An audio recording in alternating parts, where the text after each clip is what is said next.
Chapter 7 Healing Financial Fear, Releasing the Scarcity Mindset. Introduction. Financial fear is a ghost in the machine of our lives. For many, it is not the current lack of money, but the terror of its future absence, that dictates our choices, constricts our dreams, and keeps us in a state of low-grade anxiety. This fear is a physiological and psychological trap. This chapter offers a compassionate, somatic roadmap for disarming this deep-seated fear. You will learn to calm your alarmed nervous system, rewire your brain's fear-based pathways, and build an unshakable foundation of inner safety from which true, sustainable abundance can finally grow. 1. The anatomy of scarcity. It is vital to understand that for most people in the modern world, scarcity is not an immediate financial reality but a psychological and emotional state. It is the voice in your head that whispers of impending doom when you check your bank account. It is the knot in your stomach when a bill arrives. It is the core belief that there will never be enough. This feeling of scarcity is often a relic, a phantom pain from a past trauma or conditioning. Recognizing that your fear is a feeling and a thought pattern, not an objective truth about your reality, is the first and most profound step toward disarming it. 2. Case study: Laura's inherited anxiety. Laura had a stable, well-paying job and a solid savings account. Yet, she was plagued by a compulsive, nightly ritual of checking her online bank balance, her heart pounding with anxiety every time. The root was not in her present, but in her past. When she was 8, her parents had unexpectedly lost their home due to a failed business venture. The trauma of that loss, the panic, the uncertainty, the grief, was imprinted on her young nervous system. Her body had learned, financial situations are dangerous and can lead to catastrophe. Her healing began not with a new budget, but with a somatic, body-based practice. Every time the urge to check her account arose from anxiety, she would instead place a hand on her heart, feel her feet firmly on the floor, and take 5 deep breaths, affirming, "In this moment, I am safe. I have everything I need." Slowly, over months, this practice retrained her body's alarm system to differentiate between a past memory and a present reality. 3. The scarcity loop, fear's vicious cycle. Scarcity thinking creates a self-fulfilling prophecy, a closed loop. Scarcity belief anxiety control/impulsivity exhaustion/poor decisions more scarcity evidence. The belief in lack creates intense anxiety. Anxiety clouds judgment, pushing the brain into survival mode, which favors short-term fixes over long-term strategy. This leads to either rigid control, micromanaging, hoarding, or impulsive escapes, retail therapy, reckless decisions.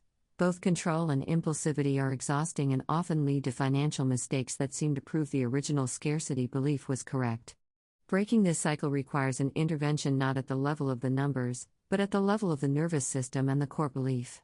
4. The physiology of financial stress. When your brain perceives a financial threat, it triggers the same primal fight or flight response as a physical threat. The amygdala sounds the alarm, flooding your body with cortisol and adrenaline. Your heart rate and blood pressure increase. Your breath becomes shallow. Your muscles tense. Blood flow is directed away from your prefrontal cortex, the part of your brain responsible for rational planning, impulse control, and creative problem solving.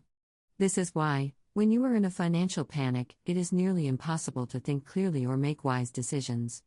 Understanding this biological basis is critical. It removes self-blame. You are not weak or bad with money in these moments. You are a human being experiencing a biological survival response. 5. The safety-first somatic practice. This is your first aid kit for financial fear. When you feel that familiar clutch of anxiety in your chest or stomach, stop. 1. Ground, feel your feet flat on the floor. Notice the weight of your body in the chair. Look around and name 5 things you can see. This brings you into the present moment. 2. Soothe, place a hand on your heart or your solar plexus. Feel the warmth of your own touch. 3. Breathe, take 4 deep, slow breaths.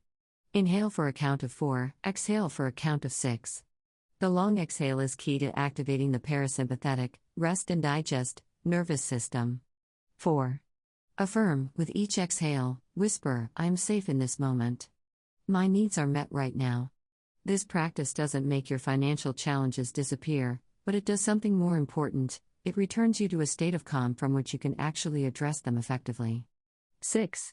Case study: Ken's control illusion. Ken, a small business owner, believed that constant vigilance and micromanagement of every penny were the keys to his success. He checked his sales numbers multiple times a day, his stomach in knots.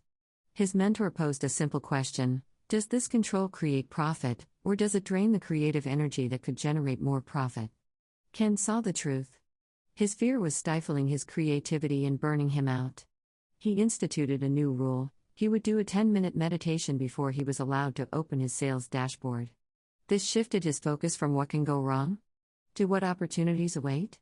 By releasing the illusion of control born from fear, he freed up immense mental energy. Within 6 months, from this more relaxed and creative state, he launched a new service line that grew his business by 40%. 7. Rewriting the inner dialogue of lack. Your internal narrative is a powerful shaper of your reality. The language of scarcity is constricting and absolute. Consciously replace it with a language of trust and flow. Old script: I can't afford that. New script: that is not a priority for my financial energy right now. Or I am choosing to direct my funds elsewhere. Old script: there's never enough. New script: I am learning to manage my flow with more trust. Or I have enough for what I truly need today. Old script: money is so hard to get. New script: I'm open to receiving money with ease and joy. This is not mere positive talk, it is neural rewiring. Each time you choose the new language, you are carving a new, more empowering pathway in your brain. 8. Cultivating an evidence of abundance. Fear has a negative bias, it's designed to scan for danger and lack. Your task is to consciously and deliberately collect evidence of safety and sufficiency. Keep an abundance log next to your bed. Each night, before you sleep, write down 3 things that supported you that day. They do not have to be monetary. The sun was shining and warmed me. I had a nourishing meal. A stranger smiled at me. I received a kind word from a colleague. My car started reliably. This practice is potent. It actively trains your brain's reticular activating system, RAS, to scan for and notice evidence of support, gradually overriding the old program that only saw evidence of lack. What you look for, you will find. 9. The fear inventory: mapping your financial anxiety. You cannot heal what you haven't named. This exercise helps you map the specific terrain of your financial fear. Draw a simple pie chart and divide it into slices representing different areas of your financial life, for example, retirement, debt, job security, children's education, unexpected emergencies. Shade each slice to represent your current level of fear. 0% equals no fear, 100% equals terrified. Now, for the top 2 to 3 most shaded slices, journal. What is the worst-case scenario my mind is projecting here? What is the actual, realistic probability of that happening? If it did happen, what is one step I could take to cope? This process does 2 things. It contains the fear by making it specific, instead of a vague, free-floating anxiety, and it reactivates your problem-solving prefrontal cortex, moving you from helplessness to agency. 10. Case study: Tom and the Worry Half Hour. Tom, an accountant, found his financial worries infiltrating his entire day, disrupting his sleep and his time with family. His therapist suggested containing the worry with a scheduled worry half hour. He was instructed to set a timer for 30 minutes each afternoon. During this time, his only job was to sit with a notebook and worry intensely about money. He was to write down every catastrophic thought. Outside of this half hour, if a worry arose, he would note it and tell himself, I have a time for that. I'll worry about you at 4 p.m. Initially, he filled pages. But after a week, something shifted. The worries began to feel repetitive and ridiculous when confined to this container. The half hour became shorter, and the power of the worries faded. He had trained his brain that constant vigilance was not required, and in doing so, he broke the scarcity loop's hold on his mental energy. 11. Building your financial safety net. While inner safety is paramount, outer structures support inner calm. A powerful way to heal financial fear is to build a tangible financial safety net. This is not about hoarding, but about creating prudent, planned buffers that signal safety to your nervous system. Step 1. The Peace of Mind Fund. Beyond the standard emergency fund, this is a small cash stash, for example, $200 to $500, kept at home for true, minor emergencies. Knowing it's there can quell immediate what if anxieties. Step 2, the what if plan. For your top fear from the fear inventory, create a simple, one-page contingency plan. If your fear is job loss, the plan might list 1. Update resume. 2. Contact 3 recruiters. 3. Calculate severance timeline. 4. Identify first expense cuts.